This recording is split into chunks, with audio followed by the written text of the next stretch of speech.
നമ്മുടെ അടുക്കളകളിലും കുട്ടികളുടെ സ്കൂൾ ബാഗുകളിലും ഇന്ന് പാക്കറ്റ് ഭക്ഷണങ്ങൾ അവിഭാജ്യ ഘടകമായി മാറിയിരിക്കുന്നു.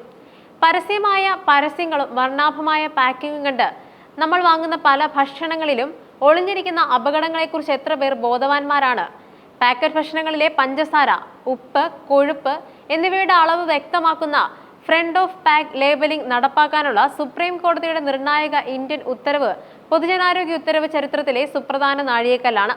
പൗരന്റെ ആരോഗ്യത്തിനുള്ള അവകാശം മൗലികമാണെന്ന് പ്രഖ്യാപിച്ചുകൊണ്ട് ഒരു മാസത്തിനകം ഇതിൽ അന്തിമ തീരുമാനമെടുക്കാൻ ഫുഡ് സേഫ്റ്റി ആൻഡ് സ്റ്റാൻഡേർഡ് അതോറിറ്റിക്ക് കോടതി നൽകിയിട്ടുള്ള നിർദ്ദേശം സാധാരണക്കാരന് വലിയ ആശ്വാസമാകുന്നുണ്ട്. നിലവിൽ നമ്മൾ വാങ്ങുന്ന ഭക്ഷണപ്പൊതികളുടെ പിന്നിൽ വളരെ ചെറിയ അക്ഷരങ്ങളിൽ പോഷക വിവരങ്ങൾ രേഖപ്പെടുത്താറുണ്ട്. എന്നാൽ ഒരു ശരാശരി ഉപഭോക്താവിനെ സംബന്ധിച്ചിടത്തോളം ഇത് വായിച്ചു മനസ്സിലാക്കുക എന്നത് പ്രായോഗികമല്ല. പലപ്പോഴും സാങ്കേതികമായ വാക്കുകളും സങ്കീർണമായ അളവുകളും സാധാരണക്കാരെ ആശയക്കുഴപ്പത്തിലാക്കുന്നുണ്ട്. പുതിയ ലേബലിംഗ് രീതി അനുസരിച്ച് ഭക്ഷണപ്പൊതിയുടെ മുൻപിൽ തന്നെ വളരെ വ്യക്തമായി കാണാവുന്ന രീതിയിൽ ലേബലുകൾ പതിപ്പിക്കണം. ഇതിൽ ഏറ്റവും പ്രധാനപ്പെട്ടത് ഇന്ത്യൻ ന്യൂട്രീഷൻ റേറ്റിംഗ് ആണ്. ഇത് പ്രകാരം ഭക്ഷണങ്ങൾക്ക് 0.5 മുതൽ 5 വരെ സ്റ്റാർ റേറ്റിംഗ് നൽകും. കൂടുതൽ സ്റ്റാർ ലഭിക്കുന്ന ഭക്ഷണങ്ങൾ ആരോഗ്യകരവും, കുറഞ്ഞ സ്റ്റാർ ഉള്ളവ അമിതമായി പഞ്ചസാരയോ ഉപ്പോ കൊഴുപ്പോ അടങ്ങിയവയുമാണ്. ഉപഭോക്താക്കൾക്ക് കടയിൽ നിന്നൊരു സാധനം കയ്യിലെടുക്കുമ്പോൾ തന്നെ അതിന്റെ ആരോഗ്യ ഗുണം മനസ്സിലാക്കാൻ ഇത് സഹായിക്കും. കൊച്ചി ആസ്ഥാനമായ 3S ആൻഡ് ഓവർ ഹെൽത്ത് എന്ന സന്നദ്ധ സംഘടന സമർപ്പിച്ച ഹർജിയിലാണ് JB Pardiwala, justice KV Viswanathan എന്നിവരടങ്ങിയ ബെഞ്ചിന്റെ സുപ്രധാന വിധി വന്നത്. വർഷങ്ങളായി ആരോഗ്യ പ്രവർത്തകരും ഉപഭോക്തൃ സംഘടനകളും ഉന്നയിക്കുന്ന ആവശ്യമായിരുന്നു ഇത്. എന്നാൽ വൻകിട കമ്പനികളുടെ സമ്മർദ്ദത്തിന് വഴങ്ങി പലപ്പോഴും ഫുഡ് ആൻഡ് സേഫ്റ്റി അതോറിറ്റി ഈ നീക്കത്തിൽ നിന്നും പിന്തിരിയുകയോ പഠനങ്ങൾ വേണമെന്ന് പറഞ്ഞ് സമയം നീട്ടിക്കൊണ്ടുപോവുകയായിരുന്നു. കമ്പനികളുടെ വാണിജ്യപരമായ ലാഭത്തേക്കാൾ വലുതാണ് രാജ്യത്തെ പൗരന്മാരുടെ ആരോഗ്യം. പൗരന്മാരുടെ ആരോഗ്യ സംരക്ഷണം സർക്കാരിന്റെ ബാധ്യതയാണെന്നും അതിൽ വീഴ്ച വരുത്താൻ പാടില്ലെന്നും കോടതി ഓർമ്മിപ്പിച്ചു.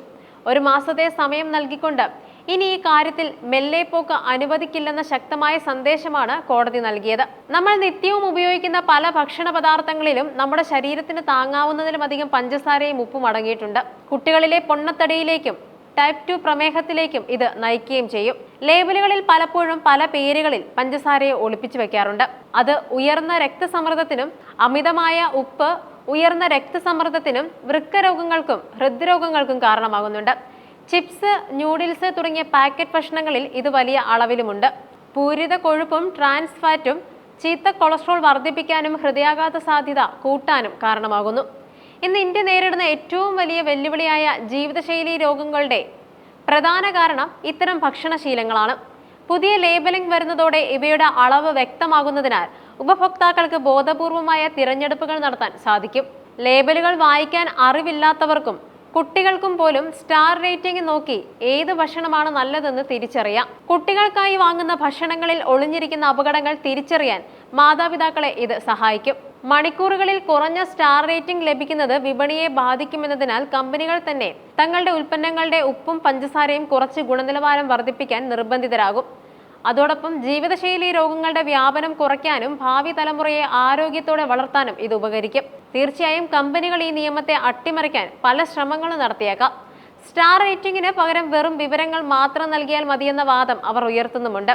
എന്നാൽ സ്റ്റാർ റേറ്റിംഗ് തന്നെ വേണമെന്ന നിലപാടിലാണ് ആരോഗ്യ വിദഗ്ധർ. കാരണം സാധാരണക്കാർക്ക് ഏറ്റവും എളുപ്പത്തിൽ മനസ്സിലാക്കാവുന്ന രീതി അതാണ്. ചിലി, ബ്രസീൽ, ഇസ്രയേൽ തുടങ്ങിയ രാജ്യങ്ങൾ ഇതിനോടകം തന്നെ ഇത്തരം ലേബലിംഗ് രീതികൾ വിജയകരമായി നടപ്പിലാക്കി കഴിഞ്ഞു.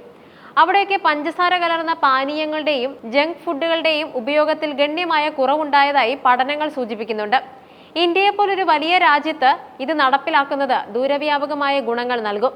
നമ്മൾ എന്താണോ കഴിക്കുന്നത് അതാണ് നമ്മൾ എന്ന് പറയാറുണ്ട്. സുപ്രീം കോടതിയുടെ ഈ ഇടപെടൽ വഴി ഭക്ഷണപ്പൊതികളുടെ പുറത്തെ അക്ഷരങ്ങൾ മാത്രമല്ല മാറുന്നത്, മറിച്ചൊരു ജനതയുടെ ആരോഗ്യത്തോടുള്ള കാഴ്ചപ്പാടാണ്. ലാഭത്തിനപ്പുറം മനുഷ്യജീവന് വിലയുണ്ടെന്ന് നിയമവ്യവസ്ഥ ഉറപ്പിച്ചു പറയുമ്പോൾ കാരണം നമ്മളും ബോധവാന്മാരാകേണ്ടതാണ്. പാക്കറ്റ് ഭക്ഷണങ്ങളുടെ വർണ്ണപ്പകിട്ടിന് പിന്നിലെ യാഥാർത്ഥ്യം അറിയാൻ ഇനി ഒരു മാസത്തെ കാത്തിരിപ്പ് മാത്രം. ആരോഗ്യമുള്ള ഒരു ഭാരതത്തിന് സുപ്രീം കോടതിയുടെ ഈ വിധി വലിയൊരു സുരക്ഷാ കവചമായി മാറുമെന്നതിൽ സംശയമില്ല. ഈ നിയമം പ്രാബല്യത്തിൽ വരുന്നതോടെ നമ്മുടെ ഭക്ഷണശൈലി കൂടുതൽ സുരക്ഷിതവും സുതാര്യവുമാകുമെന്ന് നമുക്ക് പ്രത്യാശിക്കാം.